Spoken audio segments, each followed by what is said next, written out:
Hi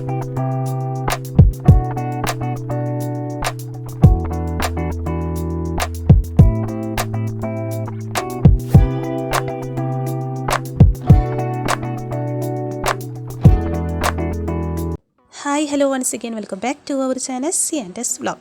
ഇന്ന് നമുക്ക് brown paper വെച്ചിട്ടുള്ള ഒരു അടിപൊളി വാൾ ഡെക്കർ ചെയ്യാം കേട്ടോ. അപ്പോൾ ആദ്യം നമുക്ക് അതിൽ നിന്നായിട്ട് ഇതുപോലെ ചെറിയ പീസസ് ആയിട്ട് ഒന്ന് കട്ട് ചെയ്തെടുക്കണം. എന്നിട്ട് കുറച്ച് പേപ്പർ ട്യൂബ്സ് റെഡിയാക്കി എടുക്കണം കേട്ടോ. ഞാനിപ്പോൾ എടുത്തിട്ടുള്ളത് ആമസോണിൽ നിന്ന് എന്തോ വാങ്ങിയപ്പോൾ ഈ ഒരു കവറിലായിരുന്നു അത് കിട്ടിയിട്ടുണ്ടായിരുന്നത്. അപ്പോൾ ആ ഒരു പാക്കറ്റ് കീറി എടുത്തിട്ടുള്ളതാണ് കേട്ടോ. ഇപ്പോൾ നമ്മൾ ഡ്രസ്സൊക്കെ വാങ്ങുകയാണെങ്കിലും ബ്രൗൺ പേപ്പറൊക്കെ കിട്ടുമല്ലേ, അപ്പോൾ അതൊക്കെ എല്ലാവരും ഒന്ന് എടുത്ത് വെക്കുക കേട്ടോ. അപ്പോൾ അതായാലും മതിയാവും. എന്നിട്ട് ഇതുപോലെ ചെറിയ പീസസ് ആയിട്ട് ഒന്ന് കട്ട് ചെയ്തെടുക്കുക. എന്നിട്ട് നമുക്ക് കുറച്ച് പേപ്പർ ട്യൂബ്സ് ചെയ്തെടുക്കാം കേട്ടോ. ഞാനിപ്പോൾ ആകെ 16 എണ്ണമാണ് ചെയ്തെടുക്കുന്നത്. അപ്പോൾ എണ്ണമൊക്കെ നമുക്ക് വേണമെങ്കിൽ കൂടുതലോ കുറവൊക്കെ എടുക്കാം കേട്ടോ. അപ്പോൾ നിങ്ങൾക്ക് ലാസ്റ്റ് ഈ ഒരു സംഭവം കാണുമ്പോൾ മനസ്സിലാവും എത്രത്തോളം നമുക്ക് ആവശ്യമായിട്ട് വരുമെന്നുള്ളത്. അപ്പോൾ നിങ്ങൾക്ക് വലിയ വാൾ ഡെക്കർ വേണമെന്നുണ്ടെങ്കിൽ എണ്ണമൊക്കെ കൂടുതലെടുക്കുക. ഇനി ചെറുതാണ് വേണ്ടെങ്കിൽ നമുക്ക് കുറച്ചുകൂടി എണ്ണവും സൈസൊക്കെ കുറച്ചെടുക്കാം കേട്ടോ. പിന്നെ ബ്രൗൺ പേപ്പർ ഇല്ലാന്നുണ്ടെങ്കിൽ നമ്മുടെ കയ്യിലിപ്പോൾ വേസ്റ്റ് പേപ്പേഴ്സൊക്കെ ഉണ്ടാവില്ലേ, അല്ലെങ്കിൽ ന്യൂസ് പേപ്പർ ഉണ്ടാവുമല്ലോ, അപ്പോൾ അതെടുക്കുക. എന്നിട്ട് ഇതുപോലെ ചെറിയ പീസായിട്ടൊന്ന് കട്ട് ചെയ്തെടുക്കുക. എന്നിട്ട് ഈ ഒരു രീതിയിൽ തന്നെ ഒന്ന് ചെയ്തെടുത്താൽ മതിയാവും കേട്ടോ. എന്നിട്ട് അതിന് മുകളിലായിട്ടൊന്ന് പെയിൻറ്റ് ചെയ്ത് കൊടുത്താൽ മതി. ഞാനിപ്പോൾ പെയിൻ്റ് ഒന്നും ചെയ്ത് കൊടുക്കുന്നില്ല. ഈ ഒരു കളർ തന്നെ കാണാനായിട്ട് നല്ല ഭംഗിയാണ് കേട്ടോ. ഇപ്പോൾ ഇതുപോലെ നമ്മൾ എല്ലാ പേപ്പർ ട്യൂബിൻ്റെയും രണ്ട് എൻഡിൽ നിന്നും കുറച്ച് ഭാഗം ഒന്ന് കട്ട് ചെയ്ത് മാറ്റിയിട്ടുണ്ട്. പിന്നെ അത് ഈക്വൽ ലെങ്ത് ആയിട്ടൊന്ന് കട്ട് ചെയ്തെടുത്തിട്ടുണ്ട് കേട്ടോ. ഇനിയിപ്പോൾ വീഡിയോയിൽ കാണുന്ന രീതിയിൽ നമുക്കതൊന്ന് ഒട്ടിച്ച് കൊടുക്കണം.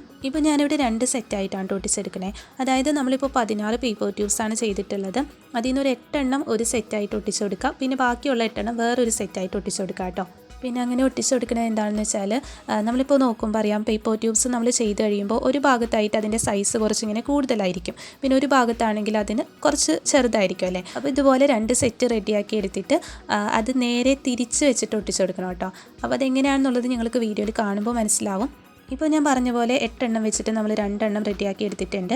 ഇപ്പോൾ നമ്മളിതെല്ലാം ഒരുമിച്ചാണ് ഒട്ടിച്ച് കൊടുത്തേച്ചെങ്കിൽ ഈ ഒരു രീതിയിലാണ് കേട്ടോ കിട്ടുക. പക്ഷേ ഞാൻ ചെയ്യണമെന്ന് വെച്ചാൽ ഇങ്ങനെ ഒന്ന് തിരിച്ചാണ് ഒട്ടിച്ച് കൊടുക്കണേ. അപ്പോൾ നമുക്ക് കറക്റ്റ് ഒരു റെക്റ്റാങ്കിൾ ഷേപ്പിലായിട്ട് വരും കേട്ടോ. പിന്നെ നിങ്ങൾക്ക് ആദ്യത്തെ രീതിയിലാണ് ഇഷ്ടമായതെങ്കിൽ എല്ലാം കൂടി ഒരുമിച്ച് അങ്ങനെ ഒട്ടിച്ചെടുക്കാം കേട്ടോ.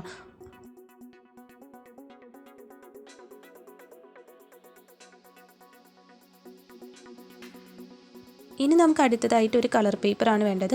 അപ്പോൾ അത് നിങ്ങൾക്ക് ഇഷ്ടമുള്ള കളേഴ്സ് എടുക്കുക. പിന്നെ ആ ഒരു ബ്രൗൺ പേപ്പറാണ് എടുക്കണമെങ്കിൽ വൈറ്റ് കളർ അല്ലെങ്കിൽ കുറച്ച് ലൈറ്റ് കളേഴ്സൊക്കെ ആയിരിക്കും കാണാൻ ഭംഗിയുണ്ടാവുക.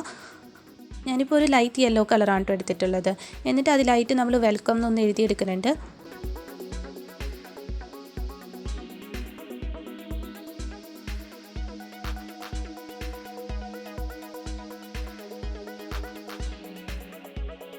എന്നിട്ട് അതൊന്ന് തിക്കായിട്ട് എഴുതി കൊടുക്കാം കേട്ടോ. പിന്നെ ഇങ്ങനെ ഒന്ന് കട്ട് ചെയ്തെടുക്കാം കേട്ടോ. എന്നിട്ട് നമ്മൾ നേരത്തെ റെഡിയാക്കി വെച്ചിട്ടുള്ള ആ ഒരു പേപ്പർ ട്യൂബ്സ് ഉണ്ടല്ലോ, അതിലായിട്ട് ഒന്ന് ഒട്ടിച്ച് കൊടുക്കണം. അപ്പോൾ വേണമെന്നുണ്ടെങ്കിൽ നേരെ ഒട്ടിച്ച് കൊടുക്കുക, അല്ലെങ്കിൽ കുറച്ച് ചരിച്ചിട്ട് ഒട്ടിക്കാം കേട്ടോ. ഞാനിപ്പോൾ ഇതുപോലെ കുറച്ചൊന്ന് ചരിച്ചിട്ടാണ് ഒട്ടിച്ച് കൊടുക്കണേ.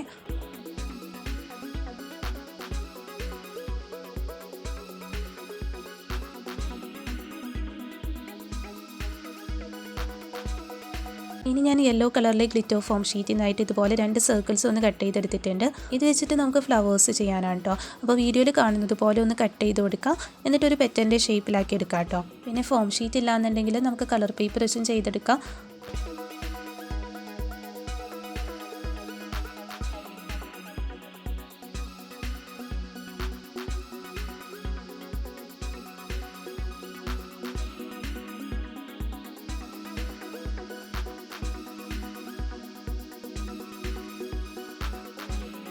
അങ്ങനെ ഇത് രണ്ടും ഞാനൊന്ന് കട്ട് ചെയ്തെടുത്തിട്ടുണ്ട്.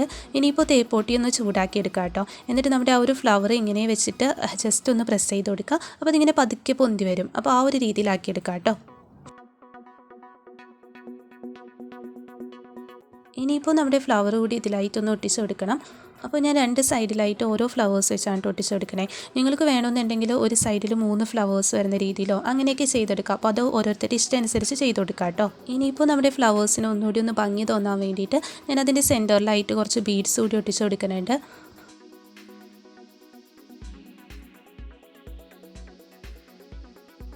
പിന്നെ നമ്മൾ ഗ്രീൻ കളറിലെ ഫോം ഷീറ്റിൽ നിന്നായിട്ട് കുറച്ച് ലീവ്സ് കട്ട് ചെയ്തെടുത്തിട്ടുണ്ട് കേട്ടോ.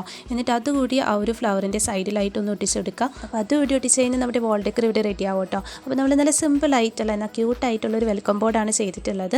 ഇനിയിപ്പോൾ അതിന് പുറകിലായിട്ടൊരു ഹാങ്ങിങ്ങോ അല്ലെങ്കിൽ ഡബിൾ ടേപ്പൊക്കെ ഒട്ടിച്ചെടുത്തിട്ട് നമുക്ക് വോളിൽ ഒട്ടിച്ചെടുക്കാനായിട്ട് പറ്റും കേട്ടോ. പിന്നെ ഇഷ്ടമായിട്ടുണ്ടെങ്കിൽ എന്നും പറയാറുള്ളത് പോലെ ഒന്ന് ലൈക്ക് ചെയ്യാം കേട്ടോ. പിന്നെ നമ്മുടെ ചാനൽ സബ്സ്ക്രൈബ് ചെയ്യാത്തവരുണ്ടെങ്കിൽ ഒന്ന് സബ്സ്ക്രൈബ് ചെയ്യണേ. അതോടൊപ്പം കുഞ്ഞു ബെല്ലൈക്കൺ കൂടി ഒന്ന് എനേബിൾ ചെയ്യുക. എന്നിട്ട് അതിൽ ഓൾ എന്ന ഓപ്ഷൻ കൊടുക്കുകയാണെങ്കിൽ ഞാനിടുന്ന വീഡിയോസിനൊക്കെ നോട്ടിഫിക്കേഷൻ നിങ്ങൾക്ക് ആ ഒരു സമയത്ത് തന്നെ ലഭിക്കും കേട്ടോ. പിന്നെ നിങ്ങളുടെ സജഷൻസും ഫീഡ്ബാക്സും കമൻറ്റ് ചെയ്യാനും മറക്കരുത്. Thank you for watching.